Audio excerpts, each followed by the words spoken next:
Ernest Hemingway jahon adabiyotining mashhur vakillaridan biri.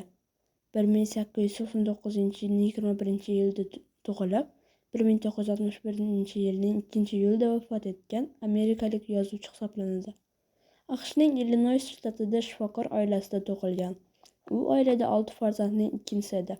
Ernest o'rta maktabda a'lo baholarga o'qidi va o'sha paytlardayoq yozuvchi bo'lishni maqsad qildi. Ilk ijodiy faoliyatini 18 yoshida jurnalist sifatida boshladi.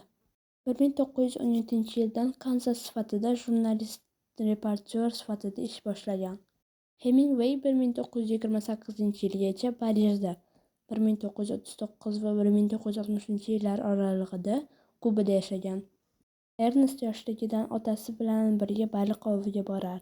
Otasi unga qarmoq sovg'a qilgan kundan boshlab baliq ovi uning eng sevimli mashg'ulotlaridan biriga aylangandi. Keyinchalik Kubada yashagan paytida ham adib tez-tez o'z kemasida baliq oviga chiqib turar. Baliq ovi mavzusi uning ko'plab asarlarida o'rin olgandi. Dastlabki hikoyalar kitobi Bizning zamonda, Quyosh chiqadi ingliz nashrlarida Fiesta nomi bilan chop etilgan. Alvido qirol romanlarida urushning bemisol mantiqsizliklari, inson haq-huquqlari, erkiga tajovuz, ayni paytda insoniy mardlik, qadr-qimmat va muhabbatning har qanday yovuz kuchlardan ustunligi yorqin ifodalangan.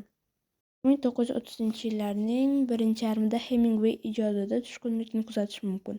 Shu davrda yozuvchi hayot yo'lini qayta mulohaza qilib ko'rishga, o'z ijodining muayyan yo'nalishlarini aniqlashga intiladi. Natijada Peshindan keyingi o'lim, Afrikaning yashil tepaliklari, G'olibga bayroq berilmaydi hikoyalar to'plami dunyo yuzini ko'radi. Ho'kizning shohi, Frensis Makimberning baxti, Kilimanjaro qorlari, to'qchilik va yo'qchilik. Bu romanda Hemingway ijodiy yuksalishi ko'zga tashlanadi. Hemingway asarlarida dastlabki jurnalistik kuzatuv o'rnini tahliliy, qiyosiy mulohaza va mushohadalar egallaydi. U har qanday urushni qoralaydi.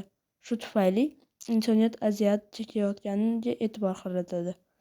Inson huquqlari yo'lida ozodlik kurashida yolg'iz maydonga tushishining halokati oqibatlariga olib kelishini oddiy kishilar obrazi orqali ifodalaydi.